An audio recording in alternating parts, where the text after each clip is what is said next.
She thought she'd found her perfect match, but behind closed doors, his family was secretly plotting against her.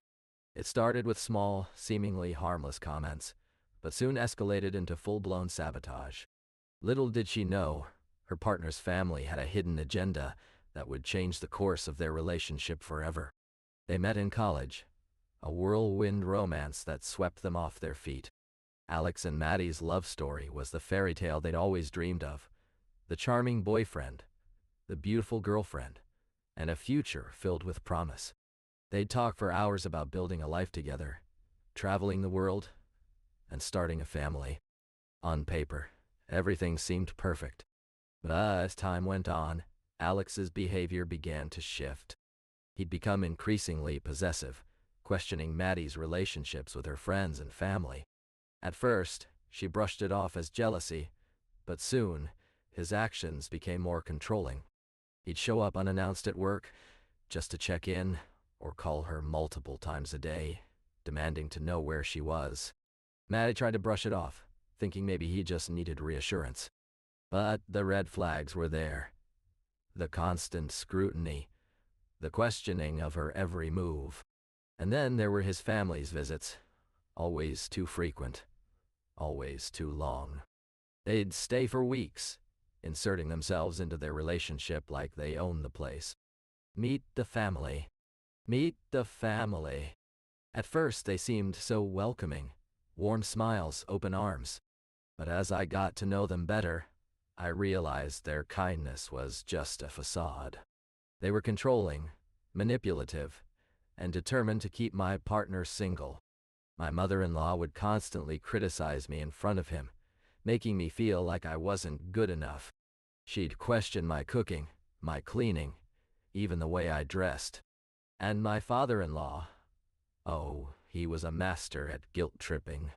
He'd make my partner feel responsible for his mistakes, like it was all our fault that his family wasn't happy.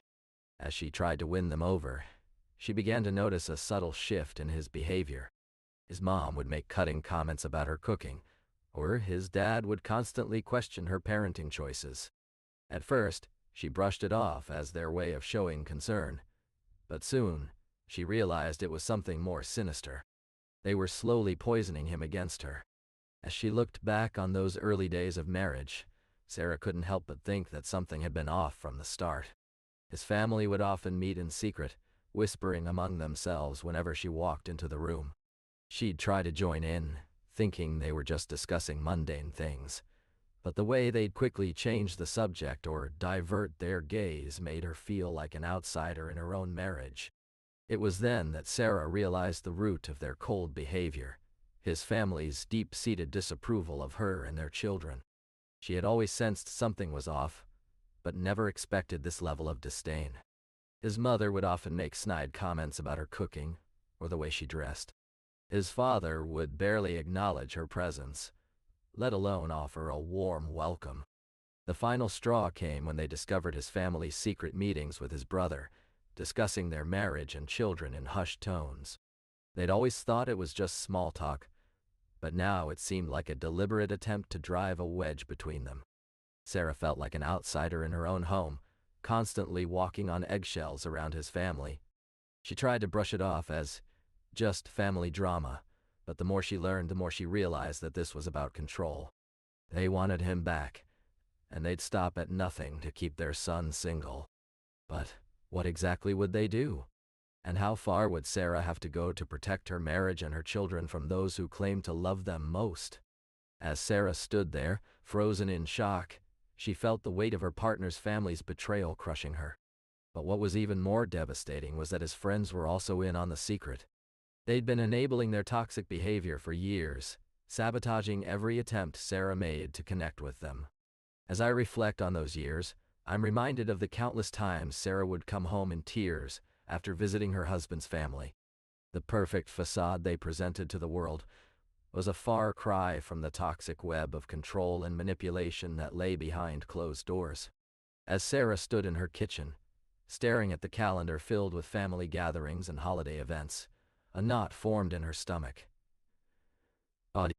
Her partner's family had been suffocating her for months, their constant criticism and disapproval wearing her down. She felt trapped between two worlds, the one she'd built with her partner, and the toxic family dynamics that seemed to seep into every aspect of their lives. Sarah remembered the countless times she'd been belittled in front of others, her accomplishments dismissed as not good enough. The way his mother would whisper condescending remarks, making Sarah feel like a perpetual failure. She tried to brush it off, to be more patient and understanding, but the truth was, she couldn't keep playing this role forever. Loyalty had always been her guiding principle, but now she wondered, at what cost? Was being loyal to her partner's family worth sacrificing her own happiness and well-being? She stood in front of the family dinner table, her heart racing with a mix of emotions. For years she'd been walking on eggshells around his family, always trying to please them, but never quite good enough. The tension was palpable as they debated whose fault it was that their son had dropped out of college. She felt like an outsider, constantly being criticized and judged. She remembered the time his mother had insulted her cooking in front of everyone, or how his father would often dismiss her opinions during family gatherings. It was exhausting trying to fit into a mold that wasn't hers to begin with. The moment of truth arrived when she realized she couldn't take it anymore. She took a deep breath and said, "I'm sorry if I've let anyone down, but I won't be treated like this." The room fell silent as his family stared at her in shock. For the first time, she felt a sense of empowerment, like she was finally standing up for herself. But little did she know, this confrontation would have far-reaching consequences that would test the very foundation of their marriage. As they sat in therapy sessions for what felt like an eternity, Sarah couldn't help but wonder if their relationship was salvageable. Her husband's family had made it clear. They resented her presence, blamed her for tearing them apart.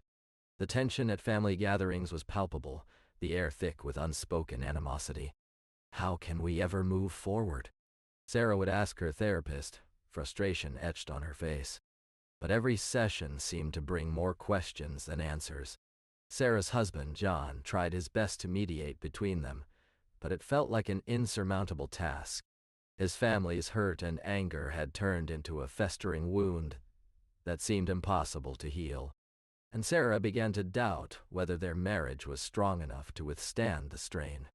But she knew she couldn't give up now, not after all they'd been through. As they navigated this treacherous landscape, Sarah realized that rebuilding trust wouldn't be easy. It would take time, effort, and a willingness to confront the dark emotions head-on. But was it already too late? The question hung in the air like a specter, its answer unclear. As I stood there, frozen in time, I realized the true cost of my loyalty. The sacrifices I made, the boundaries I crossed, the relationships I compromised, all for the sake of keeping peace with my partner's family. But at what expense? My own happiness, my self-respect, my voice. I had become a mere extension of their needs, suffocating under the weight of their expectations. As I looked back on those suffocating years, I realized that my in-laws had been manipulating me all along. They'd use guilt trips to get me to do their bidding, making me feel like a failure if I didn't comply. My husband would often side with them, dismissing my feelings and needs. It was as if I'd become invisible, mere collateral damage in their twisted games of power. I remember the countless times my mother-in-law would accidentally schedule our family gatherings on days when I had important work meetings or deadlines to meet. She'd smile sweetly and say, "Don't worry, dear. It's just a small favor." But deep down, she was exerting control over me, making me feel like an inconvenience in her son's life. And then there were the subtle digs about my cooking, my parenting skills, or even my fashion choices. My mother-in-law would whisper to my husband, "Maybe you should really talk to your wife about that haircut. Or have you told her she needs to be more considerate of others?" It was like a constant barrage of emotional manipulation, making me feel like I was walking on eggshells around them. I began to doubt myself, wondering if maybe I was the one who was crazy. But then I started noticing patterns. How my mother-in-law would often interrupt our conversations or dismiss my opinions as irrelevant. Be aware, don't be fooled. These are gaslighting tactics used by in-laws to erode your confidence and manipulate your partner. Don't let them get away with it. You know how your partner's family can sometimes push boundaries and make you feel like you're walking on eggshells? Well, I'm here to tell you that setting boundaries is not about being mean or distant, but about being clear and direct. I remember one time when my friend Sarah's mother-in-law would constantly call her uninvited and criticize the way she was raising her own kids. Sarah felt guilty saying no, so she tried to appease her by agreeing to things that made her uncomfortable. But it wasn't until she realized that this behavior was draining her energy and affecting her relationship with her partner that she learned to set a firm boundary. She started saying, "I love you, Mom, but I need some space." Or, "Thank you for offering, but we've got this one covered." It wasn't easy at first, but Sarah found that by being clear and direct, she was able to maintain her own needs and not let her mother-in-law dictate the terms of their relationship. Visualize it. A strong, calm voice saying no without explanation or justification. That's what we're going for here. Not being mean, just being clear. As she navigated her husband's complex family dynamics, Sarah found herself constantly walking on eggshells. She'd cancel plans with friends to accommodate their visits, cook meals that catered to everyone's dietary restrictions, and even sacrifice her own desires for the sake of harmony. But with each compromise, Sarah felt a piece of herself slipping away. She started to feel like a puppet on strings, pulled this way and that by her husband's family's expectations. Her own needs, desires, and boundaries were constantly ignored or dismissed. And as the months went by, the resentment built up inside her, simmering just below the surface. One day, Sarah realized she was exhausted, not just physically, but emotionally drained. She felt like she was living someone else's life, rather than her own. It hit her. People-pleasing had become a toxic habit, one that was slowly suffocating her marriage and eroding her sense of self. It was time to reevaluate the priorities in her relationship and take back control. Breaking free from toxic family dynamics is never easy, but it's a crucial step in taking back control. For Sarah, that meant setting boundaries with her partner's family. She started by prioritizing self-care, scheduling regular massages, joining a gym, and making time for hobbies she loved. But it was the support system she built around her that really made all the difference. Her best friend became her rock, offering a listening ear and words of encouragement whenever Sarah felt drained from dealing with her partner's family. As she navigated this new dynamic, Sarah also began to set new expectations with her partner. She no longer allowed herself to be drawn into arguments or drama that revolved around his family. It wasn't always easy. There were still moments when she felt like giving in and trying to please everyone.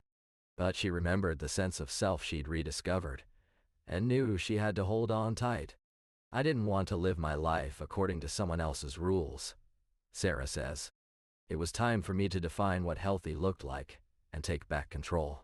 As I reflect on the impact of my in-laws' toxicity on our children, I'm reminded of the countless nights spent reassuring them that they were loved and valued, despite their grandfather's constant belittling.